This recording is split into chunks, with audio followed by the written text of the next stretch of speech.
Hello, everyone. I welcome you all to this new session on Daily News Digest. And today is 28th of October. And I have two articles from the Indian Express today. पहला article है जो थोड़ा सा culture की तरफ tilted है. A queen's promise a festival spanning for years. Phool Walon की Sair. This is a festival which is a beautiful festival. And this festival is in the news recently. And this reflects Delhi's syncretic culture. तो थोड़ा सा मेरे हिसाब से UPSC के aspirants को इसका जो बैकग्राउंड है वो समझ लेना चाहिए. This is a festival which basically has been running since the later Mughal time.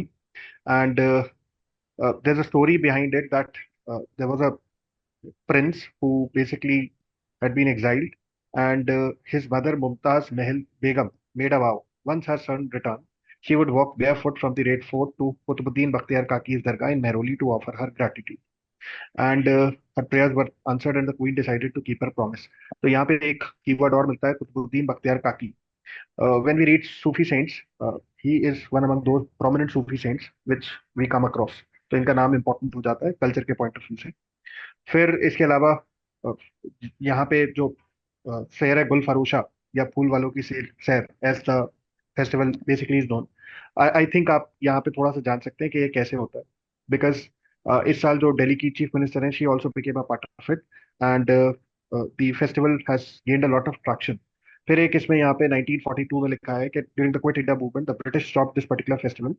However, Prime Minister Jawaharlal Nehru restarted it in 1962, and the President of India and Lieutenant Governor of Delhi ceremoniously invited with the Shehnai being played at their residence. So this is थोड़ा सा history part of it. कई बार क्या होता है UPSC prelims में कुछ इस तरह के फेस्टिवल्स पे एंशिएंट फेस्टिवल्स पे क्वेश्चन पूछ लेती हैं. तो I think you have to be reading about it. अच्छे से आप इसको देखिएगा. फिर यहाँ पे लास्ट मुगल एम्परर बहादुर शाह जफर का भी रेफरेंस दिया हुआ है. तो लेटर मुगल्स, उनकी हेरिडिटी, टाइमलाइन एंड कॉन्ट्रीब्यूशंस क्या रहे थे, तो ये सब इंपॉर्टेंट हो जाता है. फाइन. तो this is about this particular article. फिर एक आर्टिकल और है जो स्पेन के prime minister Pedro Sanchez. he basically is at the moment in a road show with Prime Minister Narendra Modi, and he is here to inaugurate India's first private facility for military aircraft. तो ये basically Vadodara Gujarat में हो रही है. And this uh, aircraft facility is going to be in a partnership between Tata Advanced Systems Limited and Airbus Defence and Space. And ये this particular initiative is under the make in India scheme, जिसमें हम काफी सारा support private sector को देने की कोशिश कर रहे हैं ताकि private sector also becomes a part of this particular Endeavour and defence technologies को हम घर पे ही प्रोड्यूस कर सकें. एंड इसी सेंस में this I think is a very good article. तो यहाँ पे जो टर्म्स लिखे हुए हैं C295, this is a type of aircraft. And make in India project, ये इंपॉर्टेंट हो जाता है. कंपनीज के कुछ नाम लिखे हुए हैं, Bharat electronics limited, Bharat dynamics limited. These are all government companies. तो I think keeping this in mind, ये इंडिया और स्पेस के बायलैटरल रिलेशंस के लिए भी एक अच्छा इंपॉर्टेंट एजेंडा है. You should be remembering this fact कि यूपीएससी क्या करता है कई बार, वो बायलैटरल रिलेशनशिप पे क्वेश्चन पूछता है. तो I think you should make a note on that front as well. Sir इस पे पुराने सालों में है कोई क्वेश्चन इन सब topics related? Sir military technology पे क्वेश्चंस आ चुके हैं. जैसे यहाँ पे दो क्वेश्चंस जो मुझे अभी रिसेंट मेमोरी में है. एक तो ये, हाउ इज S-400 जो हमने रशिया से खरीदा था, air defence system technically superior to any other system presently available in the world. ये 2021 में पूछा था यूपीएससी ने. फिर एक क्वेश्चन और था, what is the significance of Indo US defence deals over Indo Russian defence deals, discuss with reference to stability in the Indo Pacific region. तो आई थिंक प्रीवियस ईयर के पेपर्स में ये questions आते रहते हैं. Defence deals जो भी होती हैं, कुछ प्रोमिनेंट सिग्निफिकेंट है. अभी तो ये इसलिए भी ज्यादा इंपॉर्टेंट है because make in India is government flagship scheme. And कोशिश की जा रही है कि ज्यादा से ज्यादा चीजें डोमेस्टिकली प्रोड्यूस की जाए. तो उस सेंस में I think the student should make a note of this. With this I would like to invite Kanhaiya sir to take this discussion forward. Thank you sir. आज का जो आर्टिकल है, द हिंदू से मैंने एक आर्टिकल लिया है।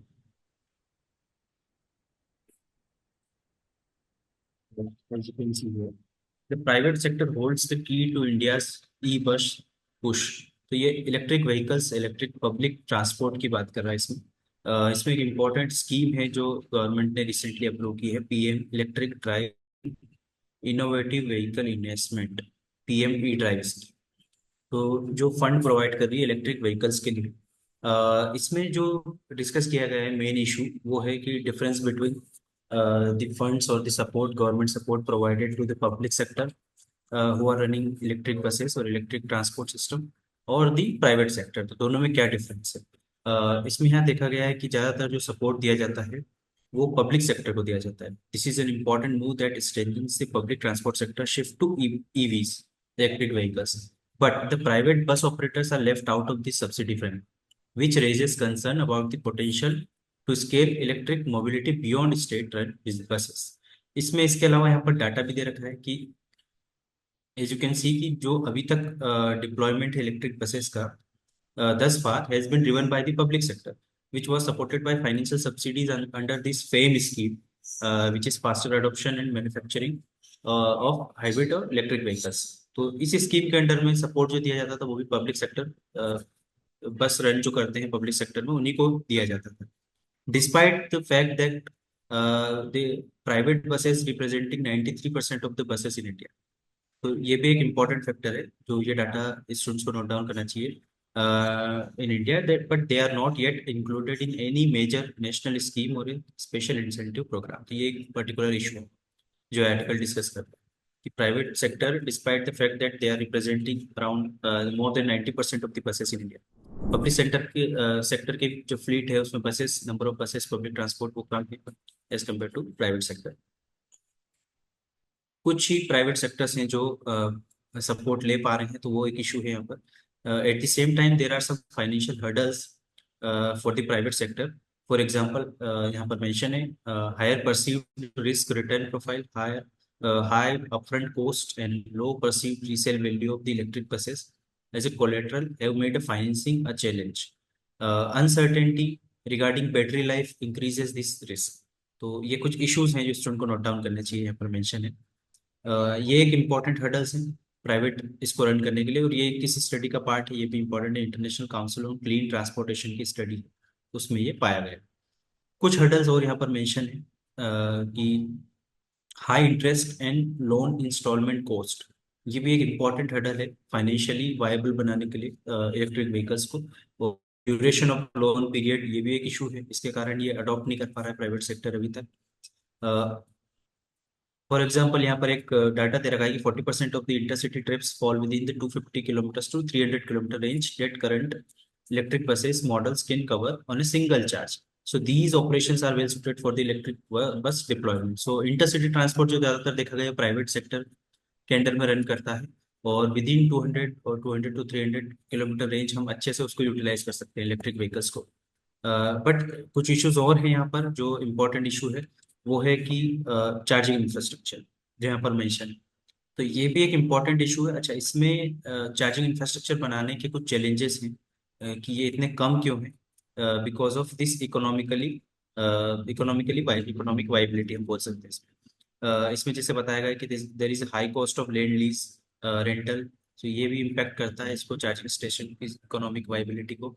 At the same time the private operators can face the challenges due to the power supply interruptions, limited grid connectivity and inadequate upstream infrastructure। तो ये इश्यूज हैं, स्टूडेंट को नोट डाउन करना चाहिए। इसके साथ यहाँ पर एक मॉडल दे रखा है design build operate and transport transfer model. So DBOT basis पे ये जो पीपीपी मॉडल है ये किस टाइप से अडॉप्ट कर सकते हैं हम चार्जिंग इंफ्रास्ट्रक्चर के लिए, तो ये भी इम्पोर्टेंट हो जाता है। एट द सेम टाइम एक मॉडल यूज जो चाइना और केन्या में यूज होता है वो यहाँ पर मेंशन है, इसको हम as a case study use कर सकते हैं, battery as a service.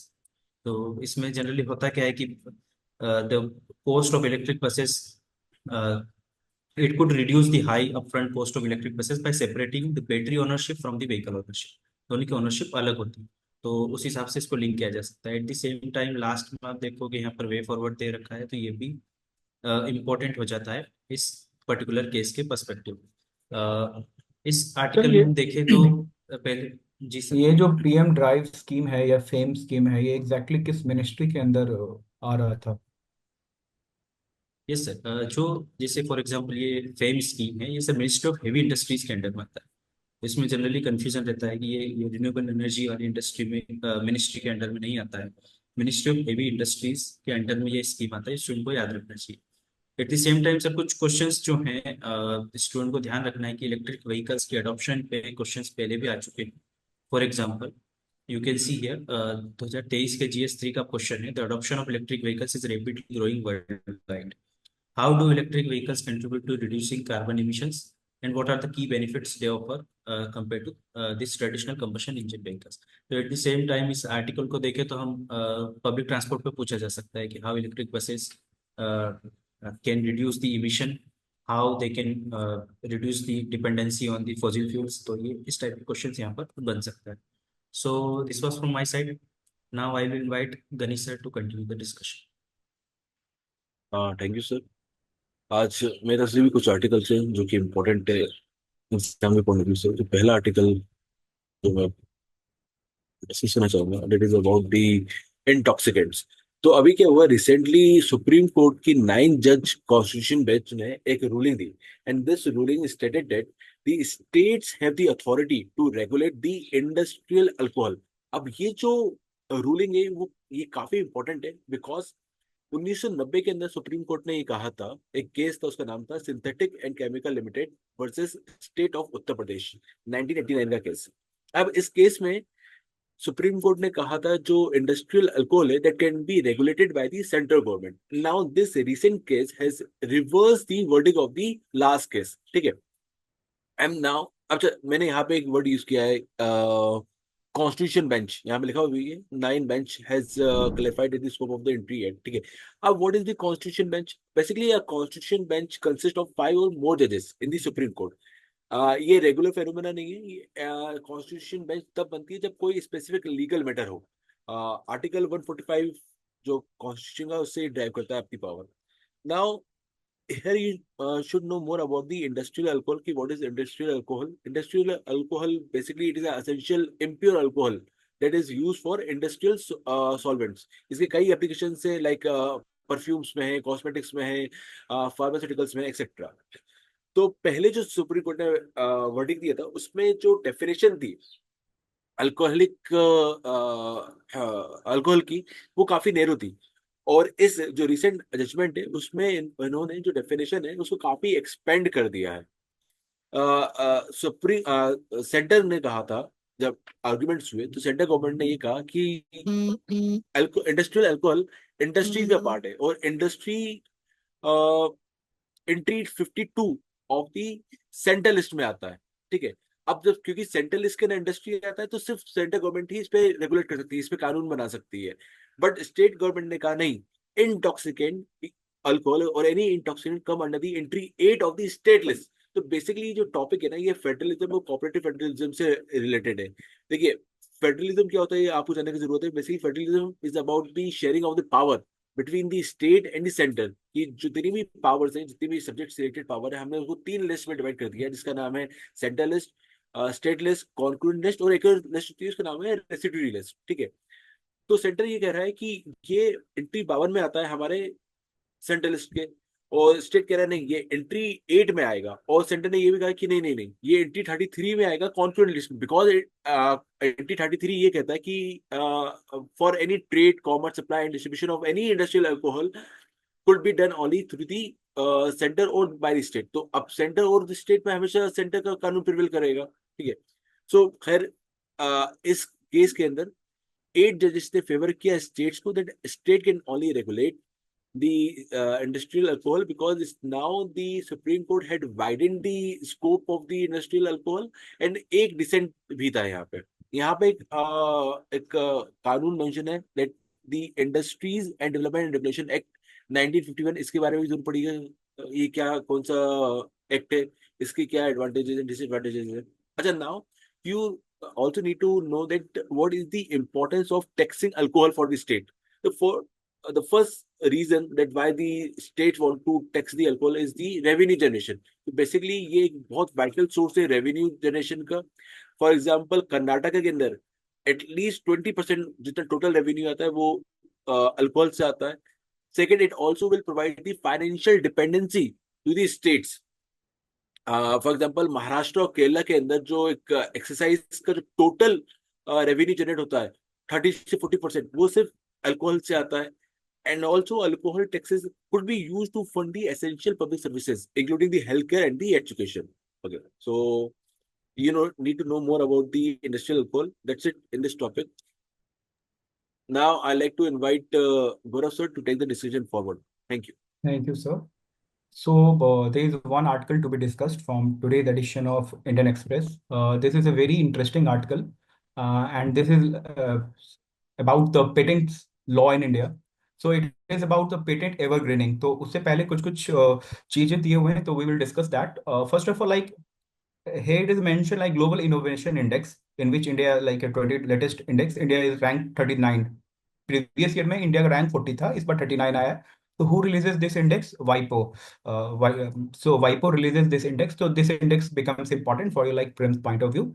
Then there's a mentioning of like biopharmaceuticals. So what exactly are biopharmaceuticals and what exactly are biosimilars? So biopharmaceuticals are sort of drugs that are extracted from the living organism. अगर हम किसी bacteria से या east से अगर हम antibiotic निकाल रहे हैं, या कोई लेट से कि प्लाज्मा थेरेपी हो रही है, तो प्लाज्मा आ रहा है, तो दीज आर लाइक बायोफार्मास्यूटिकल्स है इसको. और biosimilars are those like those made by the big pharmaceutical giants are like original drug. अगर उसी के बेसिस पे अगर एक सिमिलर मिलता जुलता ड्रग बनाया जाए, सॉर्ट ऑफ जेनरिक ड्रग, तो उसको बायोसिमिलर्स कहा जाता है.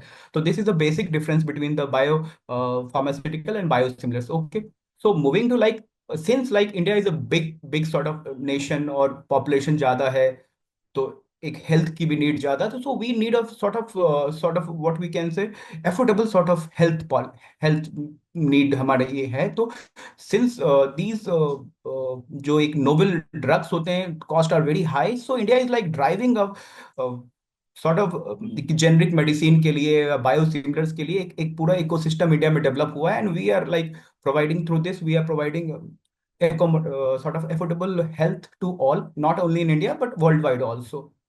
But detriment to this challenge is like evergreening of pharmaceutical drugs. अब what exactly is pharmaceutical evergreening, तो उसके बारे में हम जान जाएंगे. उससे पहले कुछ डेटा दिए हुए हैं. ये सब डेटा एज सच इंपॉर्टेंट नहीं है. There is like national biopharma mission, ये इंपॉर्टेंट है. तो national biopharma mission is like a collaborative mission between BIRAC, जो एक बायोटेक्नोलॉजी डीबीटी के अंदर आता है, डिपार्टमेंट ऑफ बायोटेक्नोलॉजी के अंदर आता है, एंड वर्ल्ड बैंक. इसके बीच का ये एक प्रोग्राम है. नाउ थिंग इज लाइक कि इंडिया में जो पेटेंट लॉ है, so exactly on what grounds patents are granted in India? So there are the three basic features for which patent is given to any drug. First of all, it should be novel, plus एक inventive step होना चाहिए. जो previous invention हुआ है, अगर उसके basis पे हम लेना चाहते हैं, तो new drug should be like inventive step of the previous thing. And third is like industrial application होना चाहिए. तो this is like three basic thing. Now what is happening is that, और एक बात और है कि इंडिया में पेटेंट जो एक लॉ है, is like patent law of 1970, वो होल सिस्टम को ड्राइव करता है. तो student should know what is like a patent act 1970. So according to patent act of 1970, अब पेटेंट इज 20 सालों के लिए ही वो एलिजिबल है. ठीक है, आफ्टर दैट कोई भी मिलता जुलता ड्रग्स या कोई भी चीज उसके लिए बनाया जा सकता है. And one can not be like उसको एक तरह से वो लॉ को ब्रेक नहीं करेगा after 20 years. But what the big companies are doing, that they are making similar sort of things, कि अगर उसका जो एक पेटेंट का टेन्योर है, it is likely to coming to an end, they make a similar sort of drug. For example, let's say pharmacy aspirin, या हम कहते हैं पैरासीटामोल, एक कॉमन ड्रग है. ठीक है, this is a common drug. When you attach a sort of chemical structure, एक basic chemical, अब आपने साइड एक लेट से कि फार्मासी पैरासीटामोल का एक अपना स्ट्रक्चर है, and you add some sort of chemical group to the side chain, तो वो एक कोई नया ड्रग नहीं हो गया. But the companies claim that it has enhanced efficacy. On the basis of that they are claiming more patent का tenure बढ़ा दिया जाए, या पेटेंट एक नया पेटेंट ले लेते हैं. तो it is challenge for like affordable health care. तो ये हेल्थ केयर के लिए अफोर्डेबिलिटी को ये इम्पिडमेंट करता है, because now you can not make generic medicine on that और बायोसिमिलर्स ऑन दैट. तो यहाँ पे ये जो इंडियन पेटेंट सिस्टम है, सेक्शन 3D, ये इस चीज को चेक करता है। Section 3D is very important of patent because it stop the evergreening of patent. तो ये इंपॉर्टेंट है अपने आप में। एक केस स्टडी है इसमें, 2003 की एक केस स्टडी है। आप देखेंगे नोवार्टिस का एक ड्रग आया था ग्लिवेक, उस पे सुप्रीम कोर्ट ने और हाई कोर्ट ऑफ मद्रास ने, दोनों ने इसको रिजेक्ट किया था कि दिस सॉर्ट ऑफ एवरग्रीनिंग, जहां पे आप एक कॉमन एक साइड चेन अटैच कर देते हैं and you claim that it is like more efficacious than the previous drug, तो उस चीज को उन्होंने कहा कि it is not possible. So patent evergreening ये बेसिक यही चीज है। और आप देख सकते हैं patent evergreening poses a significant threat to public health. तो ये it's sort of whole I आपके जीएस पेपर 3 के लिए बहुत इंपॉर्टेंट आर्टिकल्स है। और इस पे हम देखेंगे कि कुछ क्वेश्चंस भी प्रीवियस ईयर्स में आए हुए हैं। यू कैन सी कि ये सेम ग्लिविक वाला एक जो केस स्टडी था, ये 2013 में आया है, bring out a circumstances in 2005 which force amendment to the section 3.d in the patent law of 1970। फिर आप देख सकते हो कि in the globalised world intellectual property rights assume significance as a source of litigation, broadly distinguish between the terms copyright patent. तो इस पे generally आते हैं। तो this becomes a very good article, अच्छा आर्टिकल है ये। और इससे जो एवरग्रीनिंग वाला पार्ट है वो स्टूडेंट कैन नोट डाउन। और जो पेटेंट लॉ इन इंडिया है उसके बारे में जान सकते हैं, पेटेंट किस बेसिस पे दिया जा सकता है वो जान सकते हैं। So this is altogether from my side. Now will invite Manish sir to carry forward this discussion. The very first article, this is related to the livestock census of India. जो इंडिया में वो 21st जो livestock census है वो होने जा रहा है. So there is some key information that students need to know. The very first information is that this census is conducted every fifth year, and this census carry out to a head count of number of domestic animals or poultry and stray animals. Okay. Along with that, it also covers the species breed and उसका ownership status क्या है. Apart from this, there is some information that may be used in the mails, right? What is the objective of this live जो census है इसका objective क्या है? तो in here we came to know कि through this census we came to know the contribution of livestock sector in total GVA, gross value addition. उसके बाद इससे जो हमें डेटा मिलता है, through that data we are that we can use that data for policy making and sustainable growth of the livestock sector. Along with that हम इस data के थ्रू ये भी ट्रैक कर पाते हैं कि जो हमारा सस्टेनेबल डेवलपमेंट गोल का ऑब्जेक्टिव है हम उसको अचीव करने में किस लेवल तक सक्सेस पाए हैं. और ये जो है लाइव स्टॉक ये गोल नंबर 2 जो जीरो हंगर है वहाँ रिलेट करता है. टारगेट 2.5 जो है जो to maintain genetic diversity in food and nutrition यहाँ पे रिलेट करता है. Apart from this there is some key information like जैसे कि जो ये सेंसस होगा that will be fully digitalised and this in this census हम कुछ एक्स्ट्रा जो ऐड कर रहा है जैसे कि इस सेंसस में for the first time the census will collect data on the contribution of petrolist to the livestock. इसका पहली बार इसमें हमने incorporate किया है. Along with that, proportion of household whose major income source come from livestock, ये भी एक extra part इसमें 21st जो सेंसस है इसमें ऐड किया गया. तो ये वाला पार्ट है मेंस के लिए इम्पोर्टेंट है, प्रीलिम्स के लिए ये वाला पार्ट, और जो चेंजेज जो हुआ है एक्सरसाइज में ये इम्पोर्टेंट है प्रीलिम्स के लिए. और सर ये जीवीए जो आपने बताया इसके लिए थोड़ा सा इलेबोरेशन कर सकते हैं? सर ये क्या होता है, टोटल जो आउटपुट ऑफ एनी सेक्टर का होता है ना कंट्रीब्यूशन जो होता है, और उसमें से हम माइनस कर लेते हैं इंटरमीडिएट कंजम्पशन का, जो प्रोडक्शन के प्रोसेस में जो कुछ भी खर्चे होते हैं उसको माइनस कर लेते हैं. तो ये जीबीए का पार्ट होता है. इससे प्रीवियस ईयर में क्वेश्चन की बात करें तो प्रीलिम्स में क्वेश्चन आया था 2012 में, chief characteristic of mix farming. Direct नहीं था सेंसस से but mix farming can be related. ऐसे ही मेंस में क्वेश्चन आया था लाइव स्टॉक रियरिंग और non farm employment at income in rural areas से. तो इम्पोर्टेंट टॉपिक है, इसको जरूर देखना चाहिए.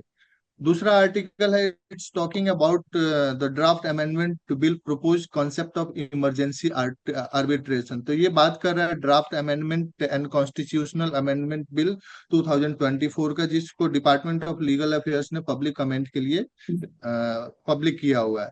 तो इसमें हमें जो की टेक अवे मिलता है कि पर्पस क्या है इस अमेंडमेंट का. तो purpose is to boost the institutional arbitration और रिड्यूस करना है कोर्ट का इन्वॉल्वमेंट इन सच आर्बिट्रेशन.